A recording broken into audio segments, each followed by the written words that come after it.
Happy Hey, Wednesday. Hey, Anna. How are you? I am great. How are you guys? Fantastic. good. Fantastic. So, everybody's getting over that holiday hangover and getting focused back in on new year, new goals, new things happening. And of course, as the real estate market always is, there's something new. It's forever changing. And that's one of the things that we love about being in this business here. Just when you think you've got it knocked, the market takes a twist and something new happens. So excited today to be talking about something we haven't seen in like quite a 4 or 5 while. years? Yeah. Yeah, The which is market isn't changing. yeah, the market is changing, and it's not a bad thing. Matt says that all the time. He'll say, the market's changing, but not a bad thing. Yep. So one thing we want to talk about today, which is something we haven't talked about in a really long time because it hasn't really existed in the market much, is seller concessions. Everybody's got this thing spinning around called seller concessions. What is a concession? Yeah, let's talk about what that looks like. Yeah, so I love that you are talking about new year, new everything. I'm calling this the new market. And we know that there's nothing new under the sun. There's just markets that come and go and we see them. And I'm excited because for the first time in probably 4 or 5 years, we're seeing sellers offer what we call seller concessions. And concessions are third-party credits to the buyer by the seller in order to use for either down payment or I'm sorry, not down payment, closing costs or rate buy down. And what I love about this is that it's able to be used in a lot of different ways to help with our buyers' cash to close. I saw this a lot circa 2018 and a little bit before that. And then when the market shifted and demand shifted, we saw it go away. But it's a really great creative way for sellers to offer some ways to help buyers get into the market and still keep their purchase price at a healthy level. And you guys know you do a ton of listings. It's a really great strategy to negotiate to help them net more than if they reduce that purchase price by a lot too. Absolutely, Right. absolutely. I do think just talking market wise, you know, just so everybody, and we talk about this a lot, and I get this, I get this asked every time I say, "How's the market?" The market's great. Yeah. I mean, the market's great. And they're like, oh, but what about interest rates? What about this? I'm like, the market is in Nashville is still great. The sales prices are great. I really think historically every year, the whole 19 years I've been in business and 20 something that Matt's been in, it slows down, and a little bit at Christmas time, people are at a slower pace because they're busy. Mhm. So I think that coupled with low inventory and interest rates and all that, I think we did see a little bit of a slowdown. But I mean, we had nowhere to go but slower than what we were going Yes. before. Yeah. So what we're seeing now is people going, oh gosh, things are shifting, but it's been a good thing for the buyer because it's like you said, Yeah. we're seeing sellers offer concessions, and it's not a bad thing for sellers to offer a little bone to a buyer to come in and buy the house, keep it. The sales prices are staying healthy. There is room to do this. Yes. You'll notice that all the builders in the area have been showing a lot of new construction because there's actually new construction to show again. The inventory's gotten a little bit. And the builders are offering concessions again, and they're usually the first ones to start this trend. Yeah. And the reason they can offer that is because the prices are so high and the money's there to help a buyer. Yeah. And And what is a concession now? Yeah, A okay. concession it could be Yeah. So could be Right. yeah. upgrades, So could be so Yeah, it could be upgrades. Yeah, like Yeah, so concessions can be quite a few things. So the first thing that in an existing purchase, so if we're not in the new construction purchase, concessions is typically a certain percentage of the purchase price that's offered to the buyer to use for costs. So for instance, on a conventional loan, one of the standard concessions is about 3% of the purchase price. So if you have a $400,000 house, that's $12,000 in seller concessions. The And that's going buyer to go towards the buyer's closing costs. Yes, If they so would that normally can have to bring out of pocket. or yeah, rate buy down. Yeah, or rate buy down. Yeah. Yeah, So let's say you're going to go buy a $400,000 house. right, Let's say you got $15,000 worth of fees, right, not counting your down payment, which I think a lot of people correct. get confused. They do. That's what I was getting Yeah, at. So Yeah, you yeah. have fees. yeah, You have yeah, fees that yeah, and prepaid that's items, not things like that. Yeah, and that's not lending fees. A lot of people think closing costs is just associated with the lender, but when you're buying a house, you have title expenses, you have prorated taxes and escrows, you Insurance have costs, county prepaid fees, interest. insurance, and so typically closing costs in a normal market can be anywhere from 2 to 3% of the purchase price, depending on if there's HOAs and a lot of other factors. And so for most people in the last few years, they've had to bring their down payment plus an additional 2 or 3% for closing costs. Well, what's happening is the market has leveled out and the supply and demand has changed. So sellers are actually offering some of these concessions, the percentage of the purchase price back to the buyer to be able to use for those costs. The cool thing about this is that for especially our first time home buyers is now they're not having to save up for a down payment and another 2 or 3% in closing costs. They're going in with just a down payment, and then they're using these concessions, this seller credit back to them to be able to use for those. They're really just walking with their down payment. Um, Right. and that's the exciting part of it. You can also use it for rate buy down.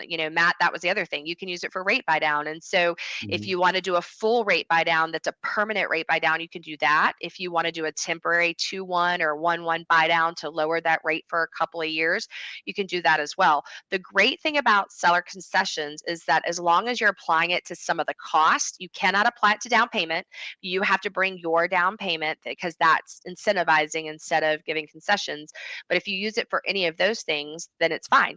If you're doing new construction, it can go toward upgrades. So if you want that tile or you want that bonus room or you want those extra fixtures, you can use those seller concessions or builder concessions toward those upgrades and costs. And so it's just great. And the thing that I love about it most, and this is where sellers and buyers don't think about the cost factor of it for the payment.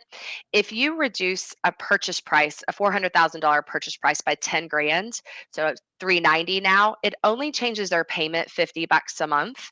But if you can put 10 grand back in someone's pocket and they can have that money for furniture or moving expenses or rate buy down where they can save $200 a month, it's a smarter use of the funds available, and the houses are still priced well where sellers are able to do this and they're still appraising, which is the important part of it, is that the Sure. Mhm. house is still appraising. And so value is still there. Sellers can give concessions. Buyers can get in with either just the down payment or maybe a $200 a month payment difference or 600 for some people. I've seen that too. And it's a win-win for people in the market right now. And you guys have been doing this. We haven't seen this in 4 or 5 years. Like this is exciting for No. our home buyers. Yeah, and this isn't something new that is just happening Yeah. that we made up. It's been happening for years, and I think people get confused. And I have this conversation with buyers and sellers all the time. They're like, "Oh, Hmm. that person pays closing costs, or that person pays closing costs," and I'm like, "Look, buyer has closing costs and seller has closing costs. Hmm. Like there are certain fees and costs that are associated with buying a house, and there's fees and costs that are associated with selling a house. So to say the seller pays closing or the buyer pays closing, it's not either or. It is Right. everybody has closing costs. Everybody has, attorney's fees, prorated taxes, state tax stamps, recording fees, loan fees, appraisal fees. Everybody has fees involved. So, and you'll also hear people call it rolling in my closing costs. I've heard people call it that, and we just tack it on top. Like, so I think there are misconceptions Hmm. about what you can and cannot do with your closing costs. I had a client the other day and I hadn't heard anybody say that in years. I just Years. want to roll Yeah. my fees on top. Well, doesn't really work that way. Well, I Right. did it back in the day. I'm like, no, you did it. You did it exactly like we're saying, but they just called it something different. So talk Yes. about some of the misconceptions, or maybe not even a misconception, but like calling it something that it's not. Yes. I love that because I haven't heard the language in a while either, and I'm hearing it again. So I talk about everything is negotiable. In our market, everything's negotiable. Time, money, like there's different things that are negotiable when you're trying to figure out what's going to work best for buyer and seller. So we actually did this recently where we had someone who wanted to buy, let's do 400,000 again. They wanted to buy a $400,000 house. Their closing costs that they wanted the seller to pay for, or not pay for, but to give the concessions for was 9 grand. And so what they did was they said, well, what if we offered 409 for the purchase price, and then they offered seller concessions of 9 grand. That is where people get confused in rolling in the closing cost. It's not you're rolling it in, it's you're negotiating net price of house versus cost and what you're going to get back.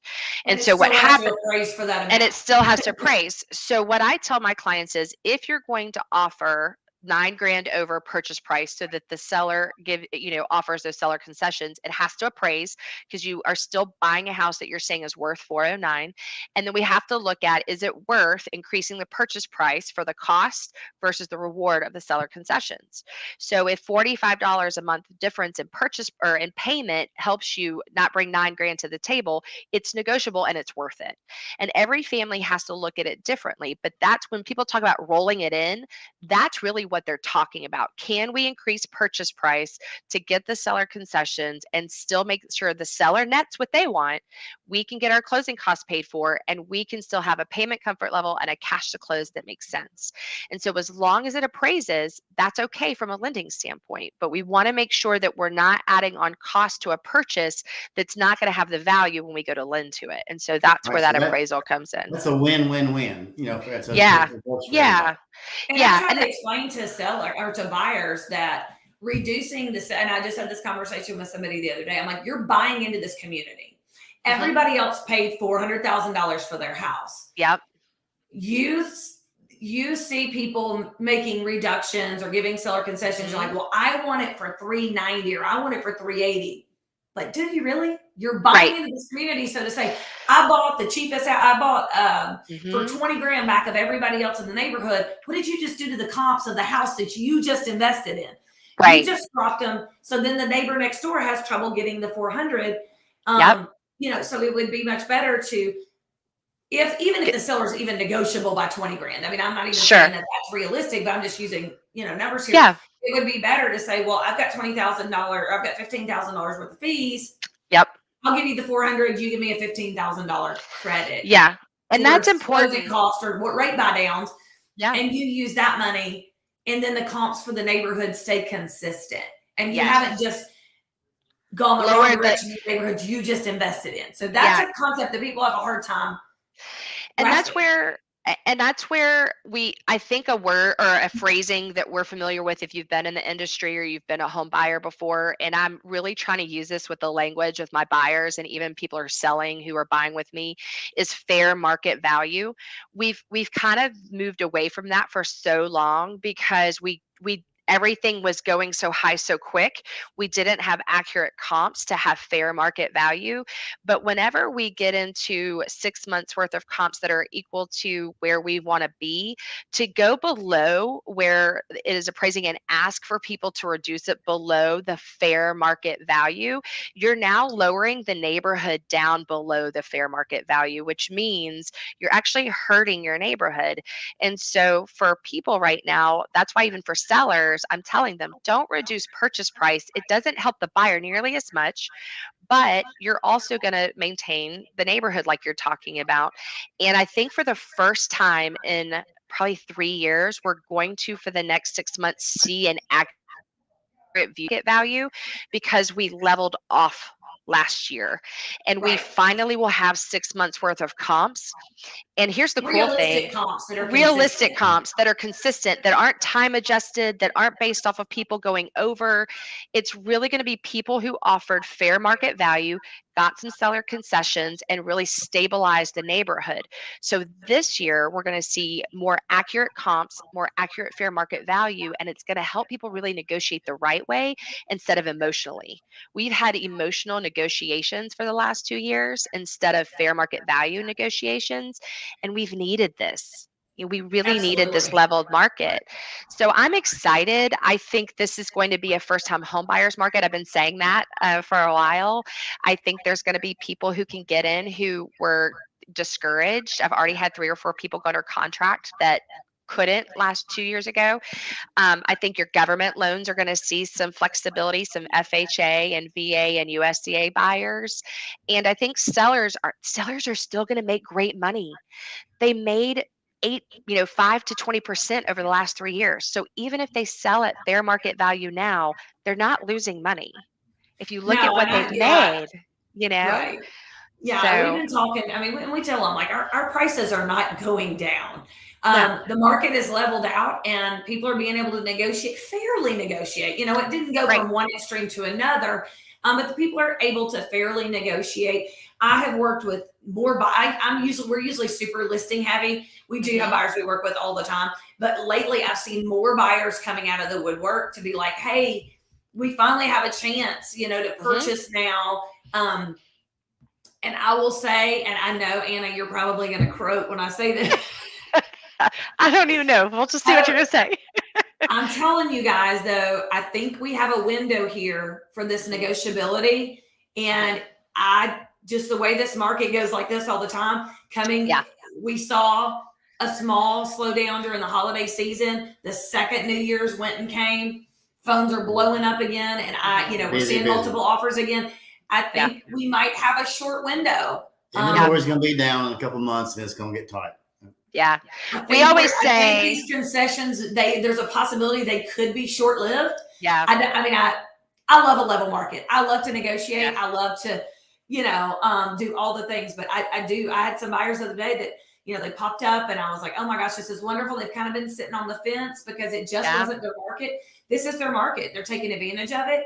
They're Yeah. closing. They're getting to negotiate, and it's a great thing. But if you're sitting to wait and see how low it will go, I don't think we're there, guys. I don't Yeah. think any stretch of the imagination we're there. I think some of the builders are doing a little bit of a knee jerk and are Mhm. giving a lot real quick where I think they're going to pull it back. I think they're going to end up pulling it back as we come into spring in their inventory.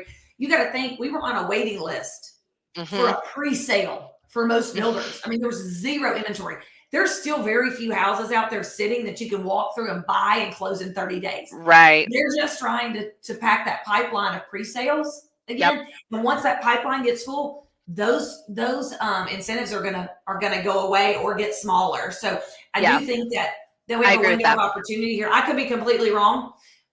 That's just the feeling I'm getting as we're moving closer and closer to springtime. So I agree. I've told everybody October till probably midsummer. I think we're going to see the biggest opportunity for people with seller concessions and things like that. As the market stabilizes, as we get into fair market value, and there's not as much wiggle room to negotiate. And then we also have, the rate market to see what it does over the next 6 months. If it stabilizes like it has, or it keeps moving downward a little bit, we're going to see buyers who were waiting to see if it was going to go to 13% or back down to 3 are going to realize we're at a new norm. And then we're just going to get into that market where people will come back out. And so the biggest thing for me right now with the concessions is just protecting the market. Let's use seller concessions to keep fair market value where it needs to be. You know, be buyers who were on the fence, who scraped up, who got their down payment, or maybe have 20% down, but also didn't want to get into the 50 over. And I joke, you don't have to offer a Zoom membership in your firstborn anymore to get into a house. Like, you guys can get out and actually buy this year. This is the time. When we yeah, wait until the inventory opens up and buyers come out and people reload again when school gets out, it is going to get more competitive. So it's taking advantage of 1 to 3% and closing costs paid for right now, because to me, that's money in your pocket. 2 years ago, people were liquidating 401ks just to put in, more money to get the house. Right now, you're getting money to actually buy the house. Like, that's sure. amazing. Yeah. So I'm excited. I have been excited for this market coming up, and there's a lot of people still waiting. Here's the thing I have found. People waited when rates got really low because it was too hard to buy because houses were too high. People wait when the rates are high because it's too high then. People wait when it gets too competitive. People wait when it's too slow. The people who always win are he or she or they that get in the quickest. Most people will make $15,000 to $20,000 by buying a home this year just by living in a place they love. So every time you wait, you're telling someone you're going to wait to make $15,000 to $20,000 annually by living in somewhere. Rent is going up 7% annually. Most people are paying $2,000 a month in rent. That's $24,000 somebody will pay this year versus making 15. So Mhm. waiting never makes sense. And there's never a good or bad market. There's just the market you're in, you Yeah, know? and we talk about that too. The market is what it is. It's always changing, and the rates right now. I mean, not to talk rates, but I have had clients in the last little bit there's a 5 in front of them. I mean, and that is historically a low rate. I mean, you know. Well, my first rate, I bought my first house, and a 6% was like, oh, yes, you know. And I'm not that old, but I was a first time home buyer, and we got in and we bought right before the crash, and we still made money. And we've talked about this. I made money on my house. I bought my second house. My rate was higher than it is now, but I bought my second house, and then I made money on that house. So you buy your third house. It is the #1 way to build wealth in America, and once you get into it, you're always in it. And so it's just taking advantage of whatever your market you're in. There's always going to be an obstacle, and there's always going to be an opportunity, and you have to decide which one you're going to get. I mean, Absolutely. that's my opinion. There's lots of opportunity right now, and we're excited about it. So give us a call if you need something, Anna. It's always wonderful to have you on. Always, I mean, we could talk about this for days. I know. I love it. Always such a just a plethora of knowledge, and always upbeat and showing us ways to save money and make money. And we love that. But give us a call. We can connect you with Anna. If you're looking to buy or sell a house, we are here to help you in any market. But just know there's some great opportunities out there right now for both buyers and sellers. So give us a shout. All right, guys. Thank you so much. I always love it. Thanks. All right. Bye-bye.